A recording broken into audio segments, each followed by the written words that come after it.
Olá, leitor do Mais Liberal, tudo bem? Aqui quem está falando é Paulo Campos e o tema dessa conversa de hoje é colaboração.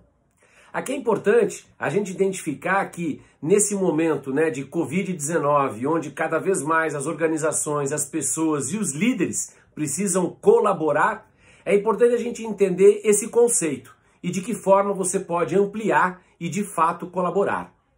A primeira coisa é que colaboração é diferente de trabalho em equipe. Quando a gente fala de trabalho em equipe, é um número de pessoas, é um grupo de pessoas do mesmo departamento, daquela unidade, que trabalham com um objetivo específico. Quando a gente fala de colaboração, são grupos de pessoas de áreas diferentes, são pessoas de departamentos diferentes que trabalham para um objetivo comum. Portanto, colaboração envolve pessoas de outras áreas, de outros sites, de outras unidades. E trabalho em equipe é um grupo reduzido de pessoas, de 4 a 12 pessoas que trabalham com um objetivo definido. Colaborar de forma errada é pior do que não colaborar. Se você não sabe como colaborar, talvez seja melhor você primeiro entender de fato se é necessário que você colabore. Outro ponto é você entender que quais são as barreiras que impedem muitas vezes as pessoas de colaborarem. O desejo de poder, a questão do medo, a questão do ego, uma atitude de defesa. São algumas barreiras individuais que impedem os profissionais de colaborar. Quando você pensar em colaborar, tem sempre 3 perguntas que você pode fazer. Exatamente no sentido de que o que a gente vai ganhar com a minha colaboração? Quais dessas barreiras que eu comentei que impedem o indivíduo de colaborar mais suscita, mais traz na minha presença?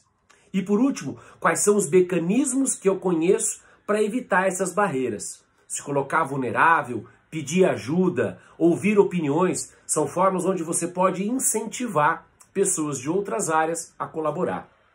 Agora, quando a gente pensa num líder colaborativo, existem 3 características muito claras que definem um líder que entende e que valoriza a colaboração. A primeira é que a meta do todo é maior do que a meta dele. Ou seja, a meta do universo da organização, maior do que a meta do departamento dele. A segunda atitude fundamental de um líder que trabalha de forma colaborativa é que ele envolva as pessoas no processo decisório. Não que ele vai se faltar na hora que ele tem que tomar a decisão, mas ele vai entender e vai ouvir cada uma das pessoas se tem uma ideia melhor, o que elas acham, o que elas têm. E por último, você é o responsável final pelo processo. Mas sem dúvida nenhuma que você deve ter uma postura de acolhimento, de inclusão com as pessoas que você trabalha. Portanto, quando você pensar em colaboração, primeiro tenha clareza de o que você vai fazer. Segundo, identifique alguma das barreiras que talvez impeçam você ou outras pessoas de colaborarem.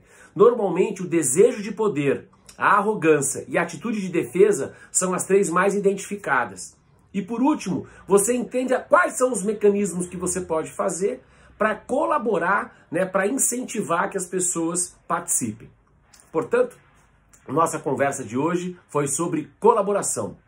Colaboração é uma atitude fundamental para que o líder atue de forma efetiva e garanta a participação das pessoas. Muito obrigado e até a próxima.